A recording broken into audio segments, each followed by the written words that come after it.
So thank you, Dr. Yasuyuki Sawada, for agreeing to be with us today. Dr. Sawada is the chief economist at the Asian Development Bank, and we certainly appreciate your time to share with us your insights from the launch of the 2021 Global Labor Resilience Index from White Shield Partners. So Dr. Sawada, we greatly appreciate your time.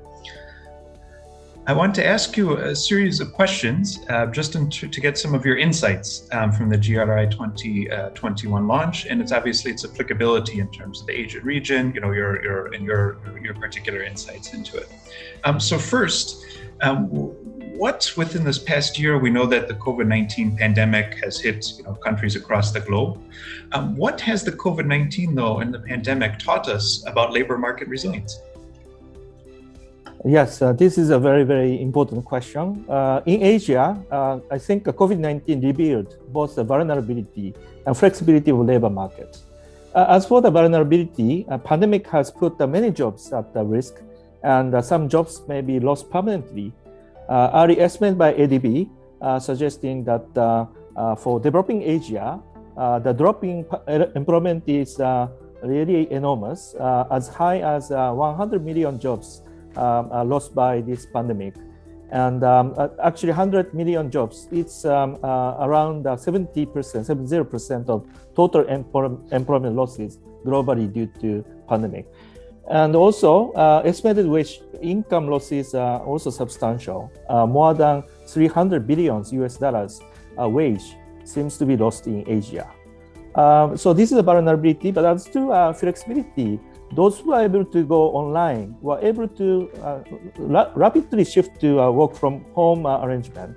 Also, new jobs such as delivery workers, gig workers popped up all around in Asia, and I think all around the globe. Even some workers who lost a job were able to start small online businesses from the comfort of their homes. So this is a vulnerability and flexibility we observe in Asia. However, we also observe a digital divide in the labor market. Unskilled workers, women, informal sector workers, and also foreign migrant workers were heavily impacted, especially when unable to adopt the digitalization. So while we need more time to grasp the full picture, but these are the all dimensions of resilience we observe so far in Asia. And following on that, we know that COVID-19 has accelerated the digitalization of work. So aligning these principles, is a core component of labor market resilience within our GLRI. So when you look at countries in Asia, how are countries in Asia prepared to deal with this? Yes, COVID-19 has indeed accelerated digital transformation and automation in Asia, as workers are forced to work from home and stay out of offices. And it also creating job polarization of low and high-skilled jobs and holding out of middle-skilled jobs. In fact, this trend has been displacing middle-skilled workers into low-paying work, further driving down wages of low-skilled workers. In terms of a digital platform, in Asia, business-to-consumer revenues is as high as 1.8 trillion US dollars, which is around half of the global revenues of a digital platform. I think Asia will continue its rise as a major player in global digital platform market, as wider access reaches more users and generates higher revenue growth.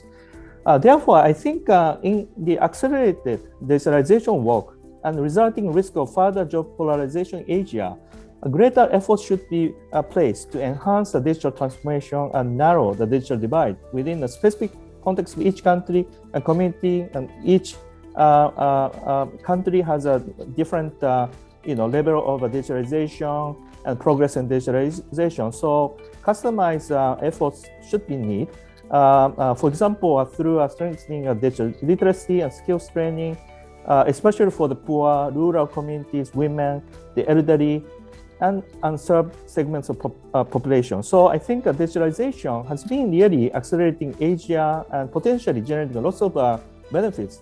But at the same time, we should put very careful efforts to mitigate negative consequences with digitalization arising from a digital divide.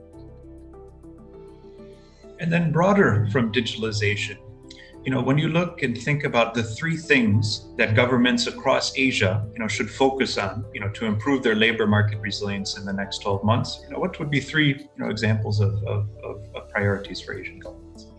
Yes, there are many ways in which government can interact with the technology and labor market. Three most important areas, I would think. First, I think developing Asia social protection programs should be continued and even strengthened to help COVID-19 affected vulnerable workers, especially in service sector. Fiscal policy, especially income and revenue transfers, are in need to continue to support the workers and micro and small businesses. At the same time, in the next 12 months, I think governments also need to start searching for optimal timing to switch from fiscal expansion and supporting workers and small businesses, switching to fiscal consolidation in order to achieve a medium-term fiscal sustainability. So this is the first area.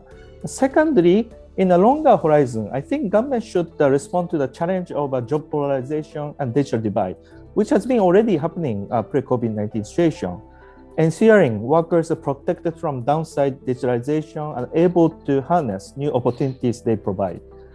This will require, I think, a coordinated action on skill development, labor regulation, social protection, income redistribution policies. In order to nurture a worker-friendly, inclusive recovery, I think government can bolster technological progress by facilitating adequate investment in supporting infrastructure, ensuring a fair competition among the digital platformers and businesses, and also safeguarding cybersecurity. These are the medium-term responses.